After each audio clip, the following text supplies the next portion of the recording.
here at the Advanced Rifle Handling Challenge, which is actually lots of challenges in one to gauge the contestants' skills at different distances and different speeds.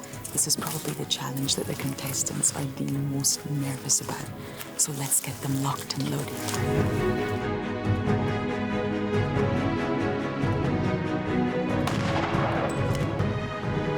Competitors are now doing the Haley's hop, where they have to run back and forth to a target, turn, take aim, and shoot. And this simulates a chase in a real environment and gets the heart pumping and the blood pressure up.